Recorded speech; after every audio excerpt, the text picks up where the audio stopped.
I don't care if Lil Wayne ain't mad. I don't care if New Orleans ain't mad. I'm mad. My lip poked out. Oh my God. We got to go to Wayne for the Super Bowl halftime show in New Orleans. Man, I'm grieving.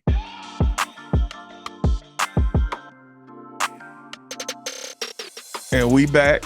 Episode 3, Swagu Podcast. What's up, y'all? Like, subscribe, follow. We on YouTube too. Pretty faces on the screen. Turn up. Listen, man, it's been a hell of a week. I had my first Monday night countdown, which was phenomenal. It was good to be back in the stadium. We were in San Francisco in Levi Stadium, and I'm telling y'all, the energy was crazy. I had a great time. Me, Jason Kelsey, Scott Van Pelt, Ryan Clark. NFL Live was there as well with Laura Rutledge and Dan Orlovsky and Mina Kimes. Just to be back in the atmosphere, to smell the grass, to see football about to be played. It was phenomenal. But let me get to the recap. We're going to do this. This is going to be a weekly thing. I feel this. This vibe is good. I feel like we need to recap some of the things that I saw, because it's my podcast, happened in the first week of the season. One, let's just get straight to it with the good news. Dak Prescott got paid. $1 million more guaranteed than Deshaun Watson, who was the highest paid player in the NFL. Dak Prescott got paid. I don't know if he found out 30 seconds, 30 minutes, or 30 hours before the game when they played the Cleveland Browns. But what a difference. Dak, $60 million per year. It's just every time somebody get paid, I'm doing it. This is Dak right now. Although his bag is much, much bigger than this, and you need a forklift to lift it up. But congratulations, Rain Dakota. Oh, by the way, this is Dak's autograph. Don't run up in my house. I'm happy for my dog. He got paid. All right. Now I got it off my chest. That's the first recap of the week 1 recap. Secondly, okay, I was there. I just mentioned it. Monday night countdown. I was there. San Francisco 49ers look good, man. Yeah, they look good. And Christian McCaffrey didn't even play. By the way, y'all, Christian McCaffrey is one of the best running backs. This is for my people that don't like, they come to Swagu Podcast because they want to just chop it up and chill, but they not crazy NFL fans and don't know the details or the idiosyncrasies of what's actually taking place on the field. Christian McCaffrey is arguably the best running back in the NFL, the best running back, in my opinion, in the NFL. He didn't even play. Now, this was the first game of the year. They had a backup running back, Jordan Mason, 147 yards, I believe, rushing. If I'm wrong, it's all good. Fact check me. But he had something like that. It was dominant. Trent Williams just showed up like 3 days ago. That's the starting left tackle. Looked like he ain't miss a beat. Okay? Brandon Ayuk got paid. Everybody, he dropped the pass in the end zone. All good. All good. This team looks like, based on week 1, the favorites. And think about this. They didn't even score as many touchdowns as they should have. And they still had a dominant performance. Now, let me go to the other side. The Jets. First, so happy to see Aaron Rodgers back. He had no hiccups. He didn't get hurt. He didn't get injured. People were holding their breath, I'm sure, the whole 4 quarters of the game. Made some really good throws. You could see the rust. It wasn't the type of performance he would have loved to have. He would have loved to get a win coming off that, be all heroic and stuff.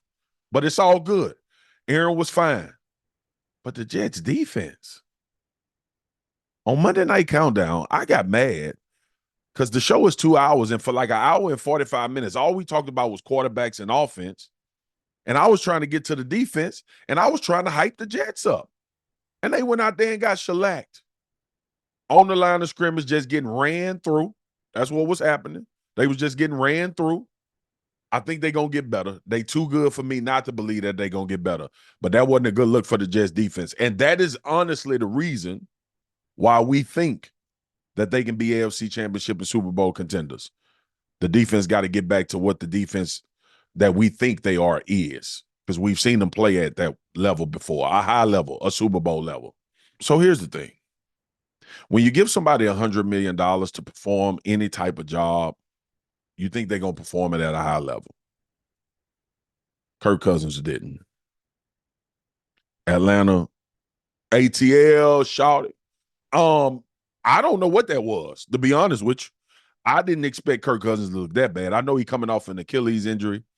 But it looked like he got to get way better in this situation in Atlanta. Like way better. He didn't look mobile. He looked flustered, threw some bad interceptions. There's some talent around him. But Kirk, they need Captain Kirk. They don't need Kirk from the block.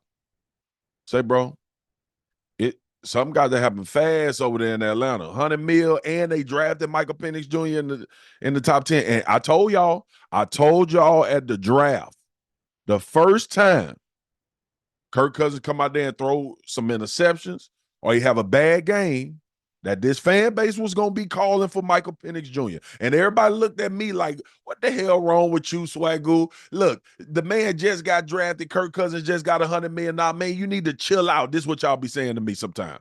Man, you always trying to create some turmoil. You always trying to create something around the team. No, it ain't that. I just been around the game long enough. Kirk Cousins play bad, they going to want to see what Michael Penix Jr. can do. I'm not talking about the Atlanta Falcons coaching staff. I'm talking about the people in the stands. And oh, my God, what y'all calling for him? I saw it on Twitter. X, my bad. I saw it on X.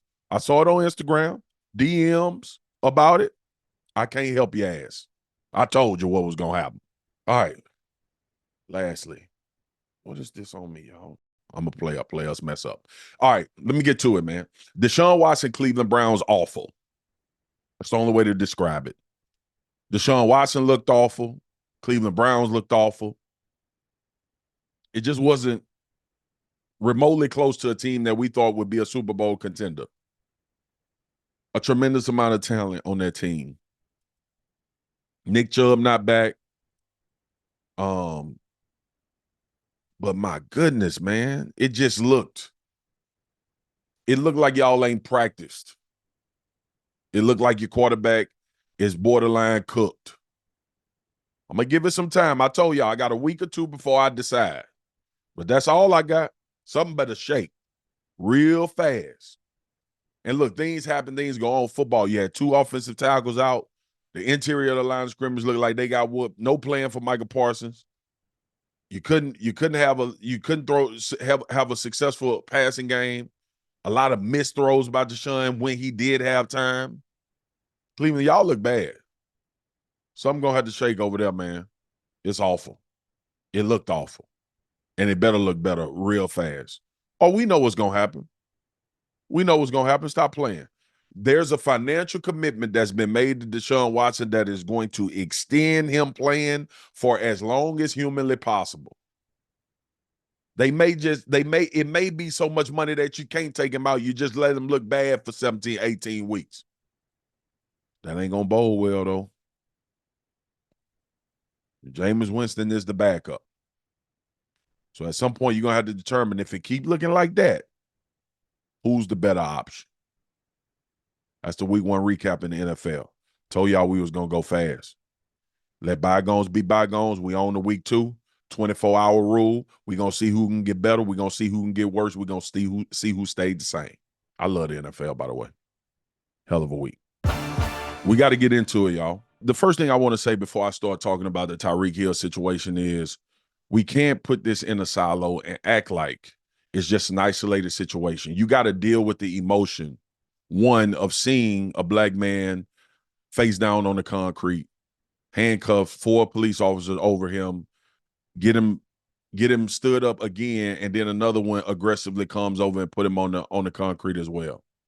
You gotta stop acting like this is isolated. And that's what I hate about when these things happen. Well, this and that and this and that.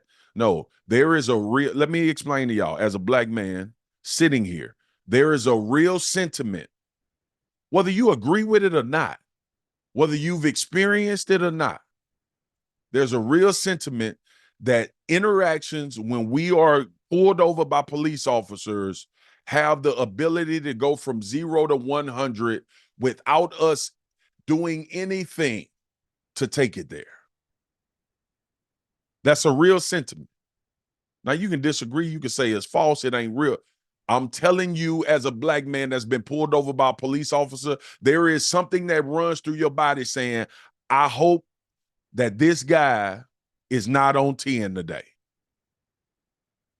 Now, obviously, here's what I've always felt. And I don't know if y'all know, I have a sister that's a police officer. And I've had these conversations multiple times with her. Police officers are humans too.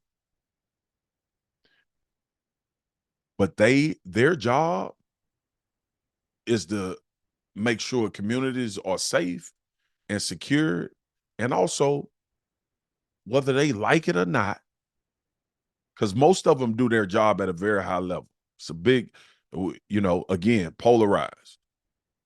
But the ones that don't, the ones that are trash at the job, they have no regard for making sure that the person that they pulling over, while they're in a position of authority, not flexing that authority and making sure you know that they are 100% in charge, and it gets disrespectful. That's the reality. I've been there before. I'm going to give y'all a personal story before I lean in on Tyreek. I was in Baton Rouge, Louisiana, after I got drafted, and I was completely in the wrong. I had bought a truck, and my fault, never dealt with, like, this, how naive I was, never dealt with, registration and stuff like that. I bought a car from another state. I had a temp tag on it, was waiting. I didn't understand the temp tag situation. I took the tag off my old truck, put it on my new truck. I mean, sitting here as a 41-year-old man, that was dumb as hell. But back then I was 20. I didn't understand it. First car that I had of my own, that I bought on my own. But I did that, and I got pulled over. First of all, I don't know why I got pulled over. I was sitting at a stops. I don't know why the police officer ran my plate. Full transparency, it was a Range Rover. I was a black man in a Range Rover, got pulled over. I don't know if that's the reason. I'm not saying that, but I didn't break any traffic laws. I was sitting there at a red light. I don't know what was going on. Wasn't speed, nothing. I guess the dude just ran. He just ran my plates. Ran my plates, pulled me over. I pulled over in a gas station. And when I pulled over in the gas station, the police officer walked up to the truck and said, "Let me get your license and registration." Cool. Gave him my license, gave him the registration. Well, I gave him the paperwork showing that I had just purchased the truck. He said, the license plate that's on the back of your car is not registered to this particular vehicle. But it is coming back in your name, boy. I was like, what? Boy. So I said to the officer, "Man, you got my license in your hand. Why you call me a boy?" He said, "You a big boy. You can handle it." This was what he said to me. Another police officer pulled up, black police officer. I asked him, I said, "Man, your partner called me a boy." I never forget what this man said to me. He said, "Marcus, let the situation play out. You got a grievance, handle it when it's all over with." That's what he said. Now, there's a problem with that, because if I'm your colleague or your coworker and I see you doing something wrong or treating somebody wrong, and we doing the same job and we understand the situation, in my mind looking back, I'm like, why would you tell me to just let it play out how it's going to play out, instead of going to your counterpart and saying, "Look, man, we're going to be respectful and call a man by his name." So I was pissed off at both of them. But I let the situation play out. Now, I got a 15-year-old son. I tell him all the time, "Hey, bro, come home no matter what, bro. You may be embarrassed. You may feel like you just been done so wrong. I need you to come home so we can handle it." the way it needs to be handled. This a talk I'm having with. I'm talking about, I'm gonna get to this Tyreek Hill situation, but this is a talk that I want to have with everybody listening to this podcast, especially black men with sons, black women with sons that's gonna be driving one day and get pulled over and feel like you being disrespectful, being disrespected, or you being put in a position to compromise. This is for all of y'all. Hey, man, get home. I know. This what happens. I see it all the time on X and on Insta. Man, nah, man, you ain't supposed to. But then we go into funerals. I don't want no funeral. I feel you. I understand. Like, well, I'm not telling mine to let his pride put him 6 feet in a hole. I'm not doing that with mine. So let me get to this Tyreek Hill situation. That was just my little soapbox I had to jump off right quick on the side. So I've been in that situation. I felt that fear or that angst of not knowing what mood this police officer in. I felt that disrespectful nature that came from that guy. I've had great run-ins with other cops, white and black in Baton Rouge, who have pulled me over in Louisiana, who have pulled me over. It's been cordial. It's been cool. I've gotten tickets in some situations. I haven't got tickets in other situations. I don't cast aspersions on the whole group. That ain't what I do. But I am going to cast aspersions when I see something bad and over-aggressive and you ain't doing your job, and being in that position of authority where you could pretty much handle the situation based on not only your training, but your human nature.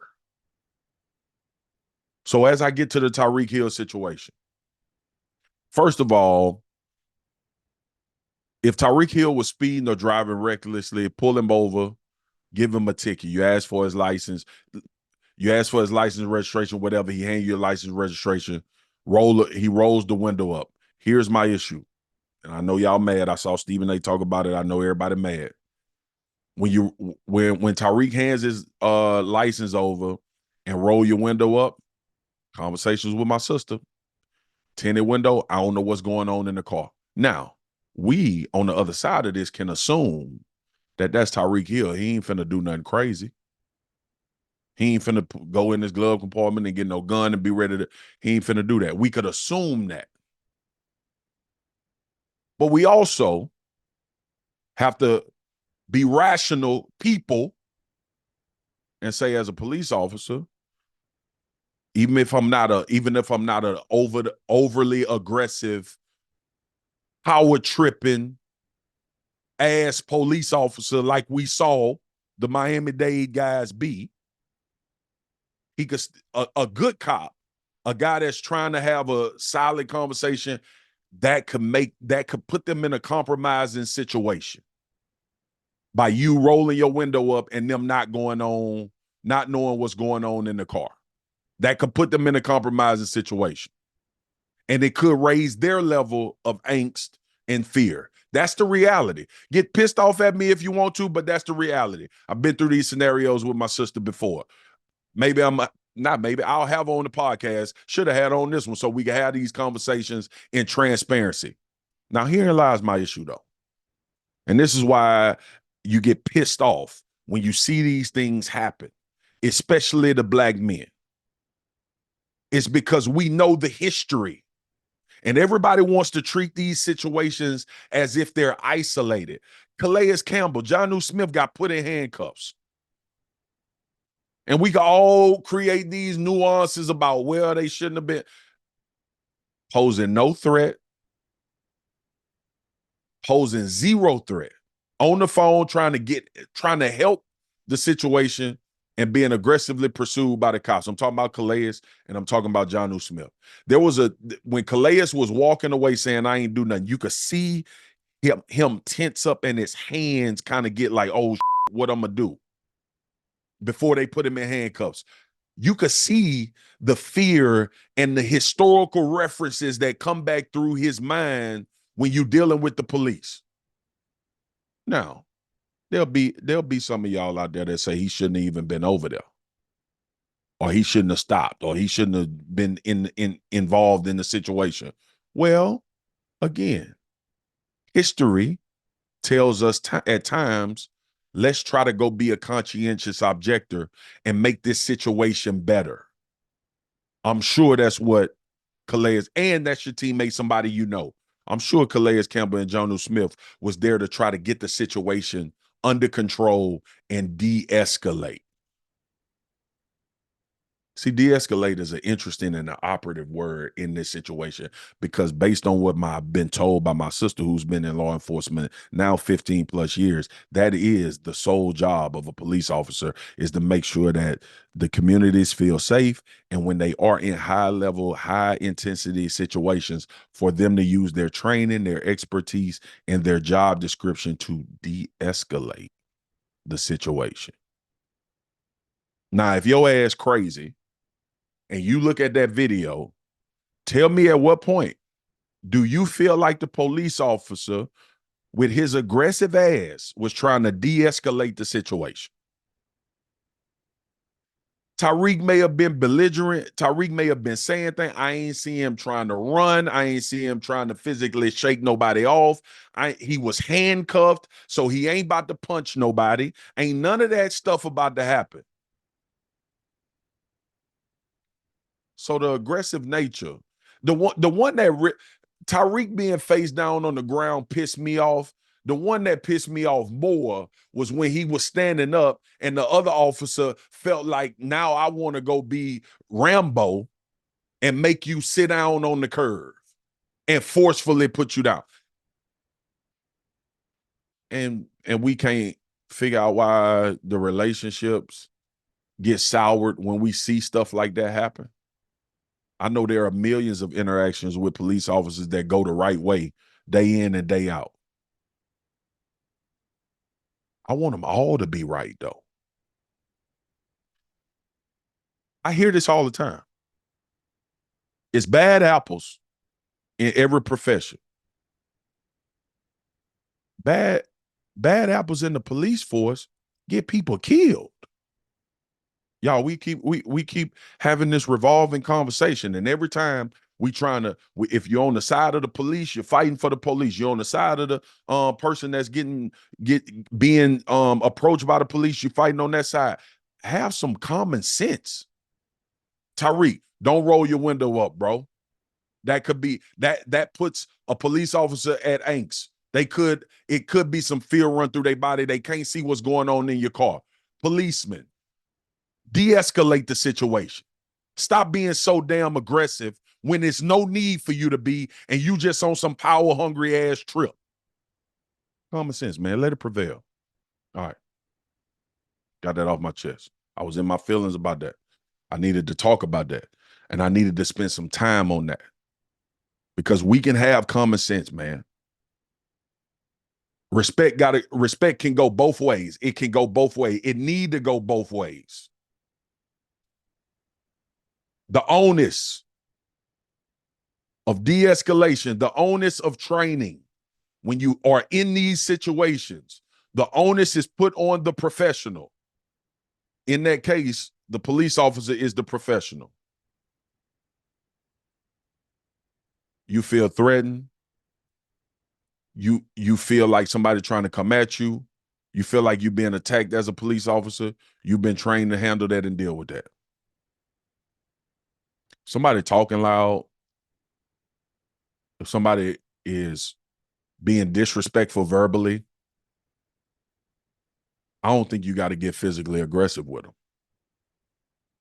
Put them in handcuffs. Let them talk all they want to talk. I've seen officers do it. I've talked to my sister about doing it. De-escalate.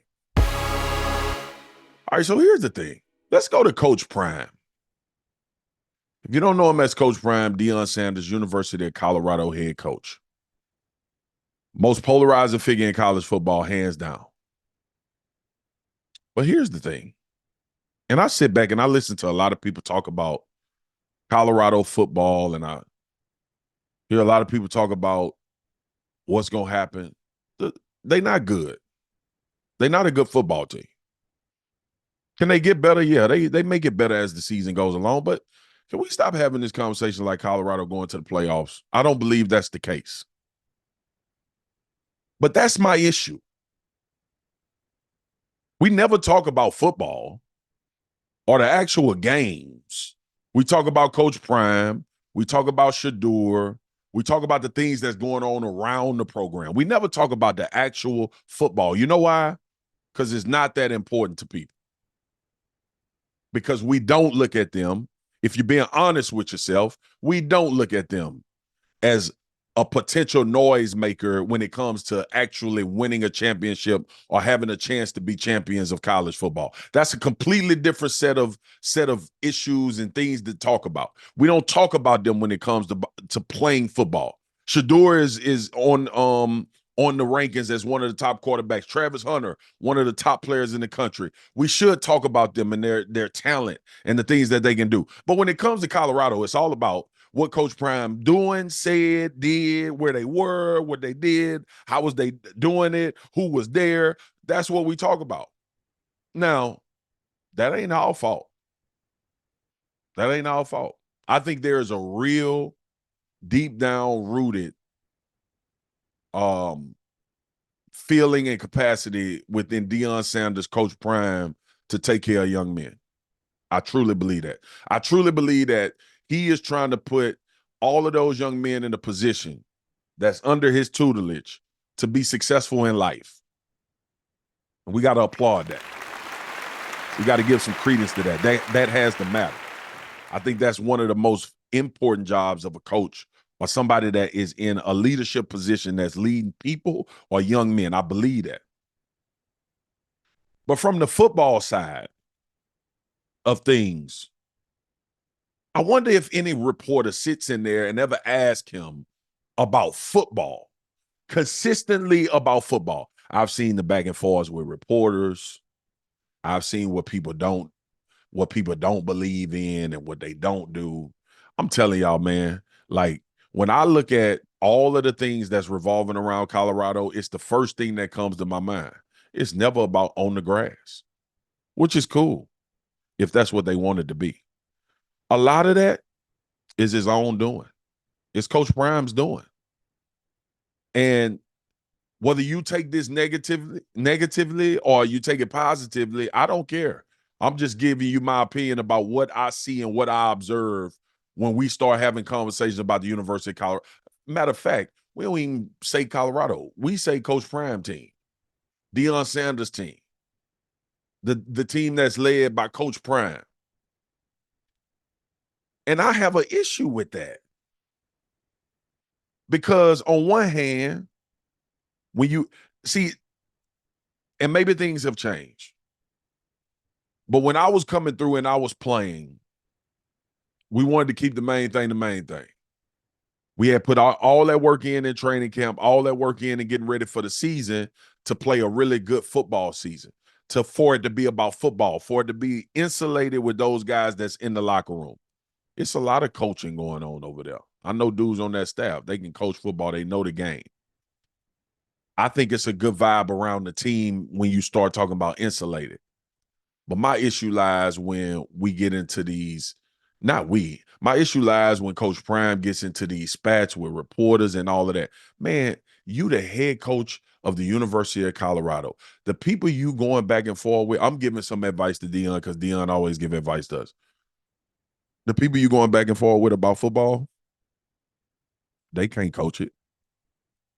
They don't know what you know when it comes to the game. If you feel like, I think it was a past incident where if you feel like a reporter disrespected your player and your son, unique situation, yeah, you got a right to defend that.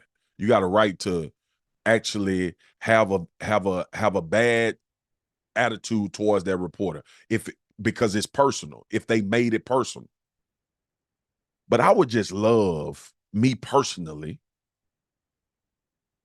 for when we have conversations about Coach Prime, let's evaluate him honestly on football and his job.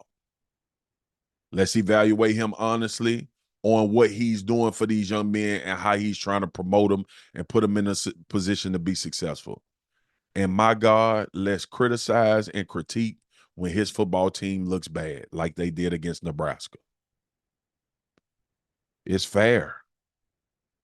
But this thing, to me, in the overall conversation of Coach Prime and the football program at the University of Colorado, football ain't the main thing.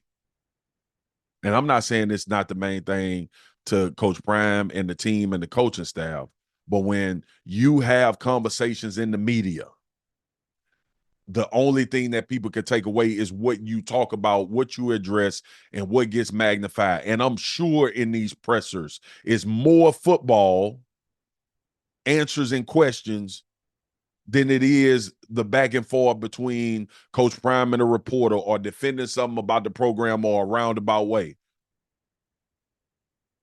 We need to start having dialogue about the University of Colorado football team, put the focus on the players, and even the Coach Prime and the people in the media.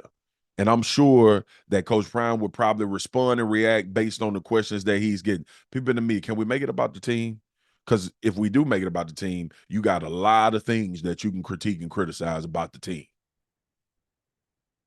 That's my feelings on it, man.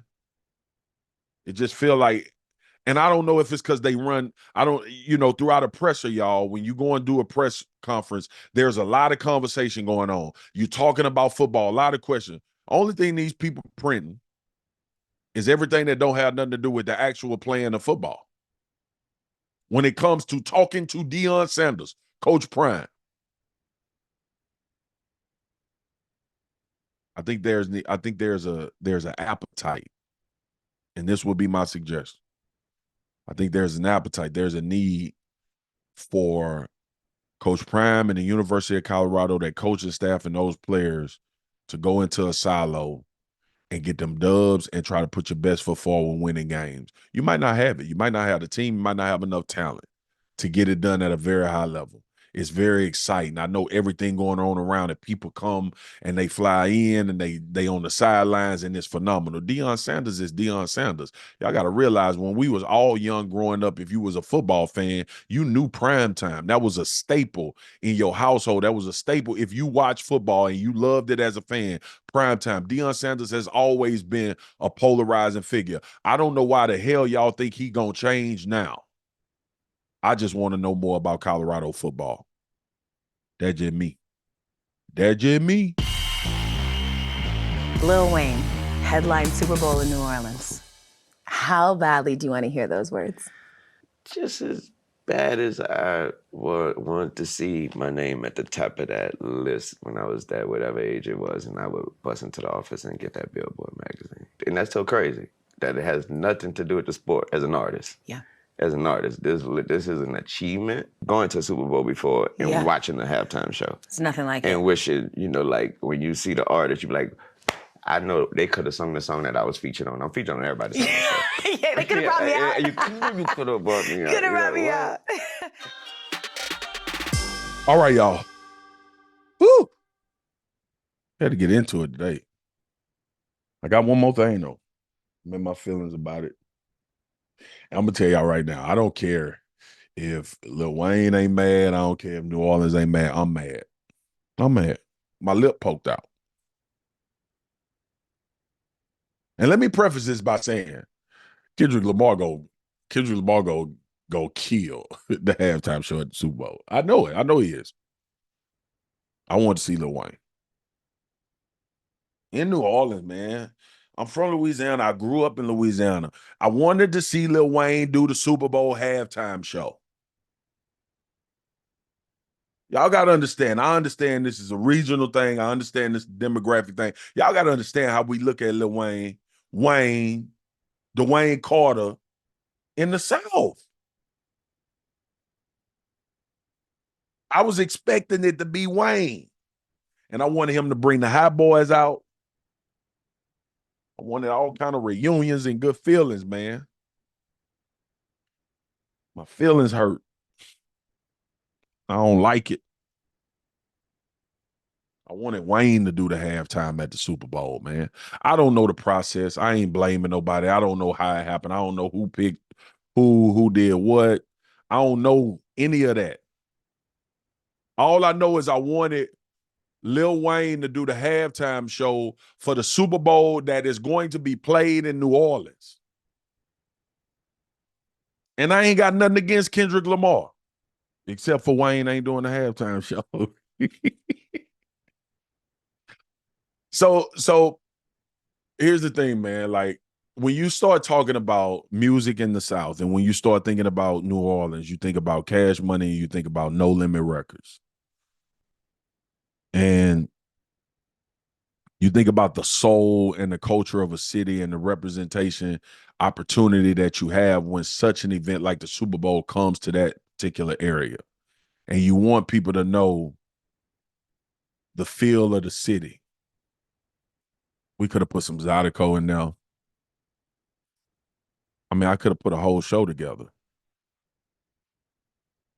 But that show would have been sitting around Wayne. Y'all bear with me because I'm grieving.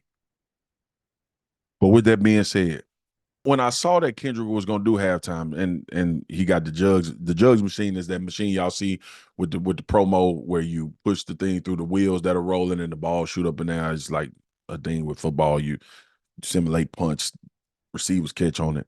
When I saw it, I was like, oh, that's dope, man. Kendrick gonna kill the halftime show. And then I was like, but the halftime show in New Orleans, and why Wayne ain't gonna be in the halftime show? Kendrick, you can do me a favor, man. Real talk. This between me and you, Kendrick Lamar. If we ain't gonna get Wayne for the halftime show, can you bring Wayne out? I just ain't gonna feel right if Lil Wayne don't have something to do with the halftime show, man. I watched the halftime show a couple years ago in LA with Snoop in it and Dre. And I was like, ooh, they putting on for their city. I think Master P is like the ambassador for the Super Bowl week. That was great. Master P loved and put New Orleans on the map music-wise. OG legend. But we consider Wayne the best rapper alive. And he not going to do the halftime show in New Orleans? Now, there's an issue. And I get it. Because I just said I want Kendrick to bring Wayne out.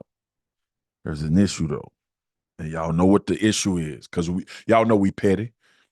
Y'all know we all petty. Y'all know we beef. Y'all know it. We know what happened between Kendrick and Drake. And we know Drake and Wayne relationship.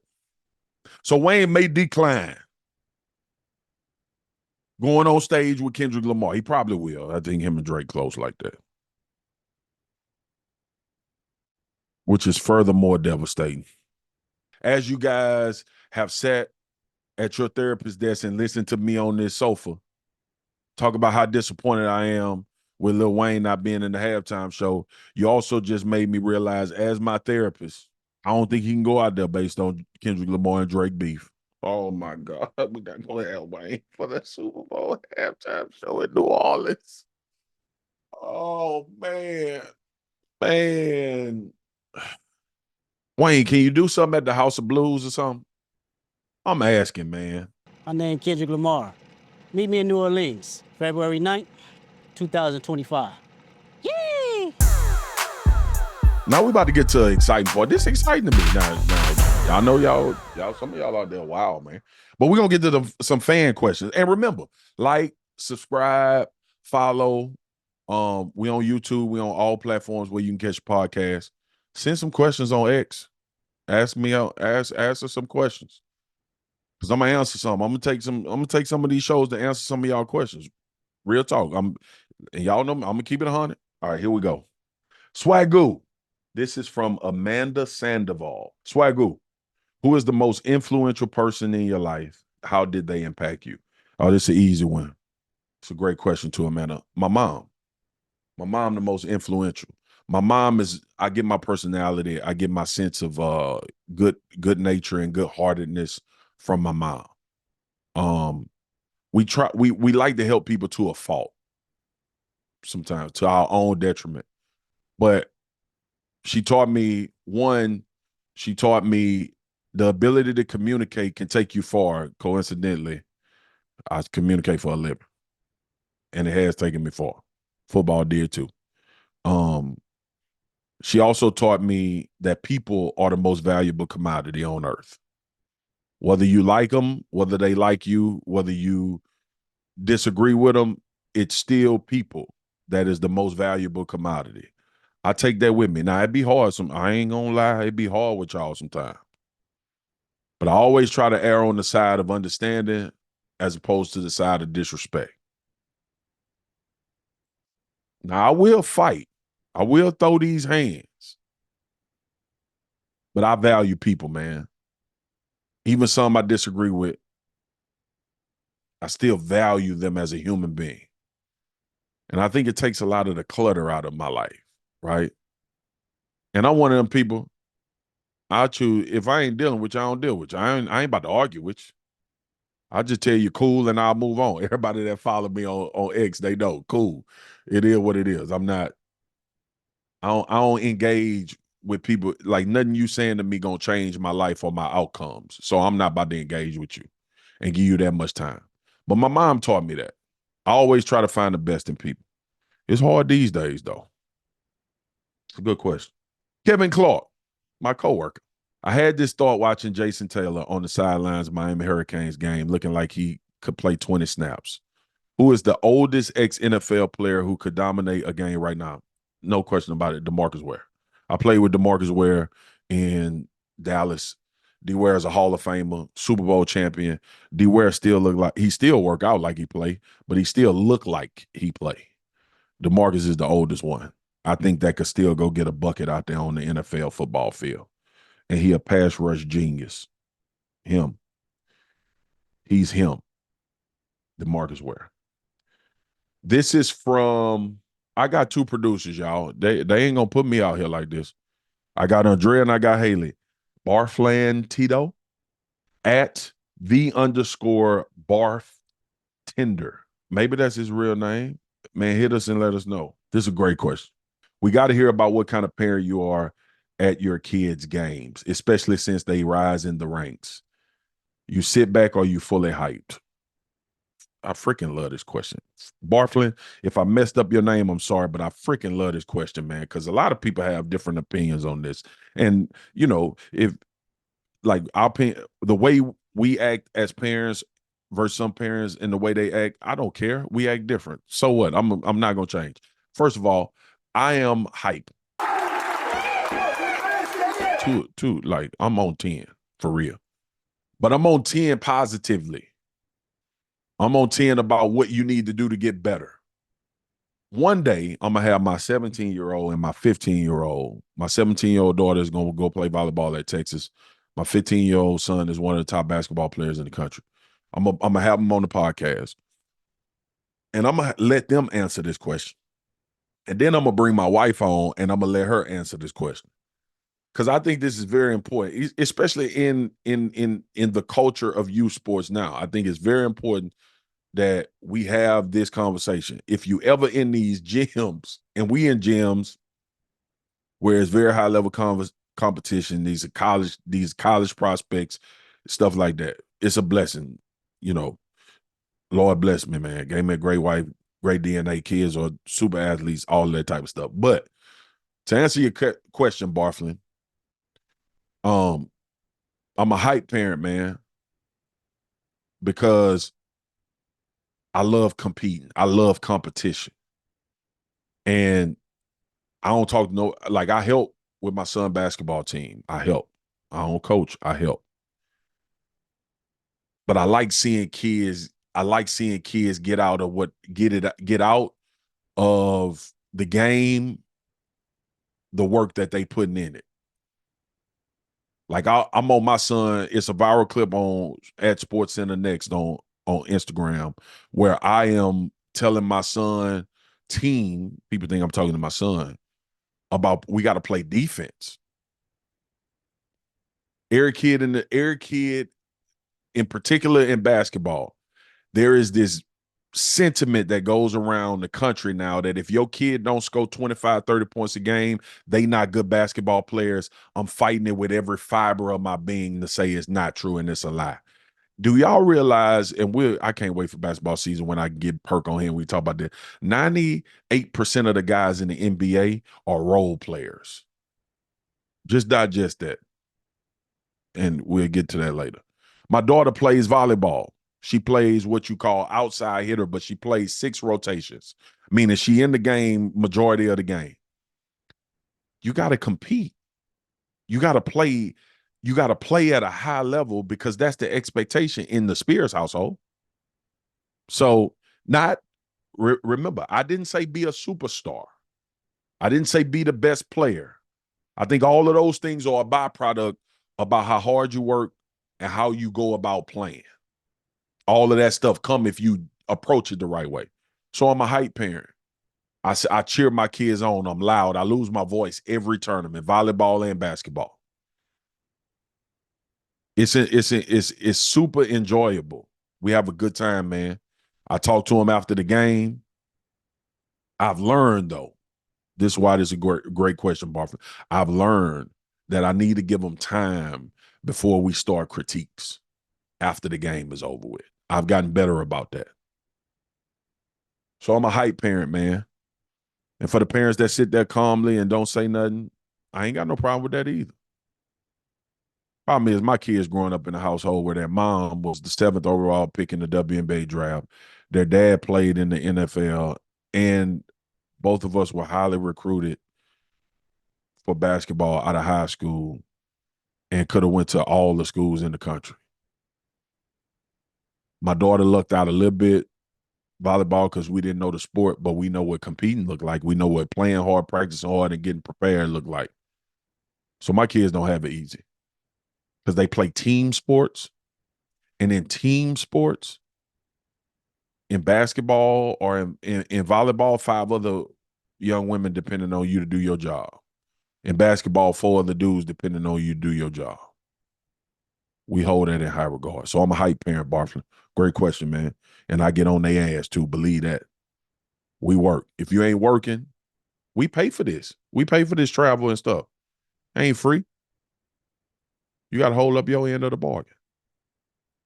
Yeah, we old school. All right, man. That was some questions from the fans. I appreciate that. Y'all remember, send these questions. Like, subscribe, follow us. The Swagu Podcast. We're going to keep it 100. We're going to talk real. We're going to go football, basketball, life. We're going to have all the conversations that we need to have. But this is the Swagu Podcast. Wednesdays and Fridays. We're going to be dropping. It's always love, family. It's peace and it's love. Remember, humans, it's the greatest commodity we have. Let's try to be better for one another. And let's have some damn common sense. Peace.